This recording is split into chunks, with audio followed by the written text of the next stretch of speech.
Thank you. Inflation has been set as a target. There's a 4 to 6% target. The thought process, there was a Urjit Patel committee report that went into that setting of the target. So, but there has been one of the economists from a large public sector bank has come out with an opposing view that 4 to 6% is probably more than one standard deviation in terms of the history in inflation. So how valid is that target, and how do you see that to be met? And a related question is, what are the challenges in food inflation? 48% of the basket is food. So if you could please comment. I don't want to comment too extensively on the question of inflation targeting or the precise target of 4% plus minus 2%, because a lot of thought has gone into it. There's been an extensive debate in the public domain, in the media, and I don't think we need to rehash that. 4% plus minus 2% is a range of 2 to 6%, which I think is a reasonable range. Whether or not we should have inflation targeting, how flexible should that inflation targeting be?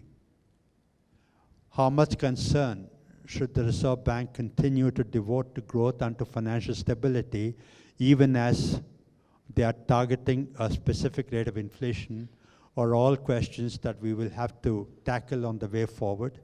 In my own book, there's a chapter on whether I endorse inflation targeting, and I urge you people to please read that. On the second question about food inflation. Food inflation. The debate is that food accounts for about 40 to 45% or even higher in the CPI basket. The Reserve Bank, under the inflation targeting framework, is going to target CPI inflation. However, food inflation, by this analyst, the argument is, food inflation is beyond the purview of the Reserve Bank, beyond the purview of monetary policy. So, is targeting CPI inflation by the Reserve Bank appropriate in an economy where food accounts for over 45% of the consumption basket? That's a highly debatable point. It's not the first time it's been raised. It won't be the last time it's been raised. My own view is that, yes, food inflation is not something that is, in the first order of things, amenable to influence by the monetary policy. But when inflation is high and persistent, no matter what the driver of inflation, whether it is food or oil prices, the first line of defense is the Reserve Bank's monetary policy. Why? Because if inflation persists for long enough, inflation expectations get anchored. You can generate inflation by people expecting inflation. That's possible, right? We all know that. If all of us expect that tomorrow inflation is going to be 7%, we can generate 7% inflation. So, to manage expectations about inflation, the Reserve Bank has to act no matter what the driver of inflation. So let's move now to the opportunities that are available for India and Indians and other participants in the world economy. So which industries do you now place most confidence in for growth over a 10-year horizon? I'm not an investment advisor. It's for the CFA Institute to do that. I don't think I can even give a jumbled answer to that question. Okay, can I go to the next question then, which is on related question for savers? How should savers think about saving? I mean, there's 50% of our population is now below 25. So you mentioned about two disparate, two different types of expectations from the RBI, and there can be many expectations from the RBI, but not just from a RBI point of view, from a economic policy point of view. How should savers save? This is a So first from a macroeconomy perspective, we want people's savings to come into the financial sector. Large majority of the people in the country save in physical assets, save in gold. They don't save in financial assets. Part of it is because of culture. Part of it is because of lack of avenues for saving.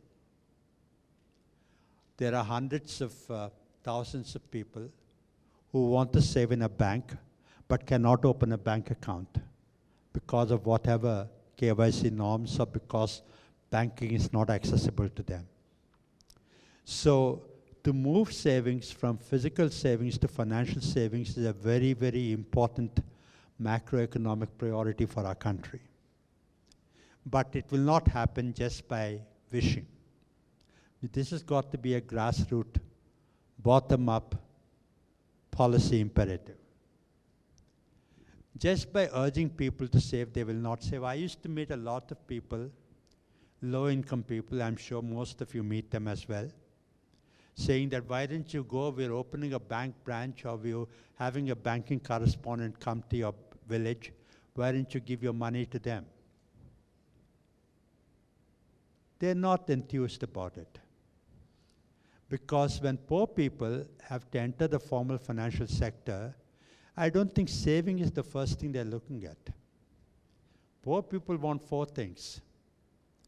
They want saving, they want remittance, they want credit, they want microinsurance.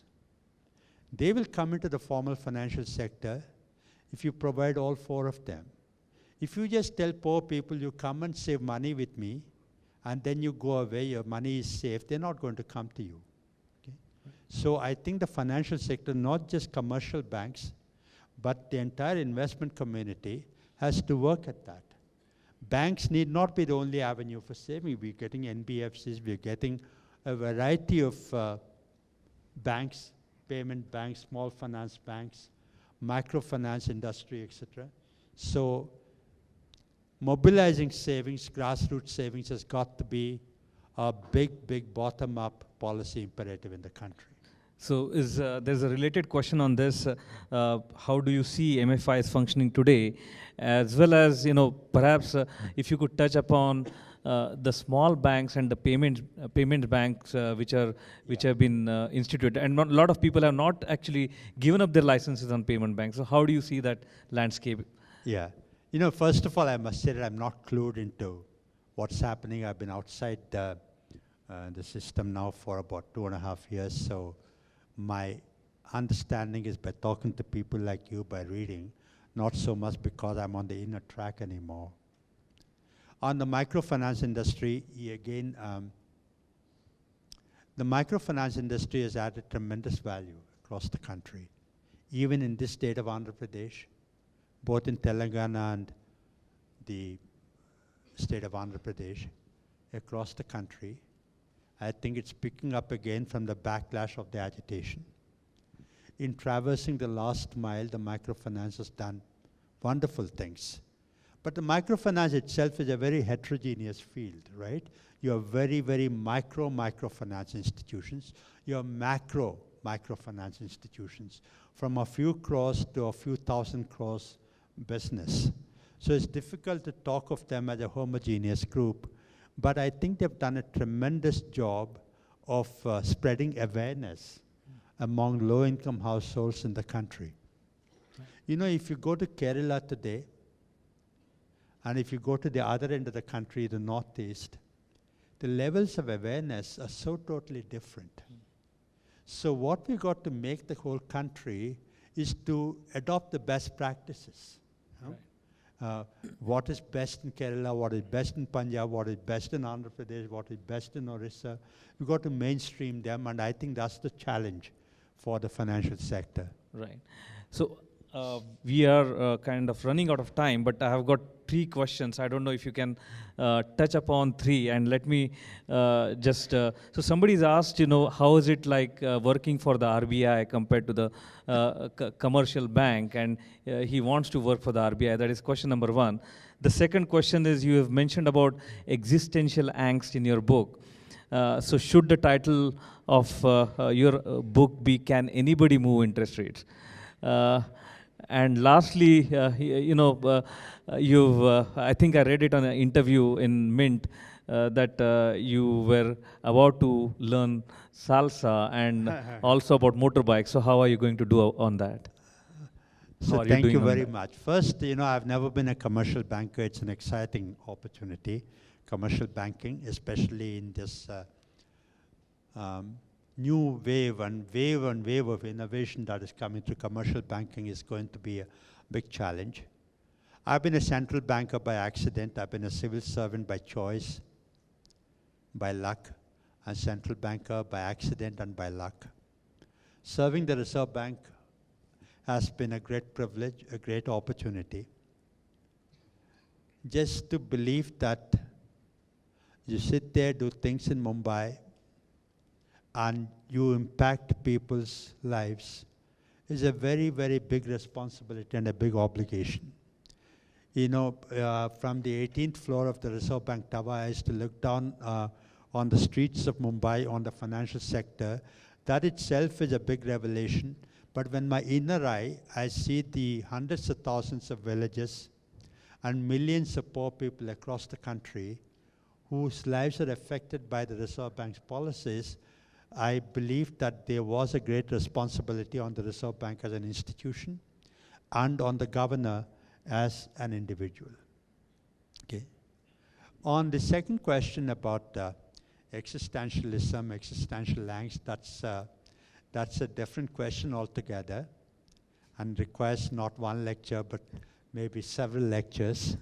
But what I was trying to convey was that you can't compare one governor to another, one term to another, because every individual, every leader operates in different sets of circumstances. So I was dealt a deck of hands, and I played those hands as best as I could.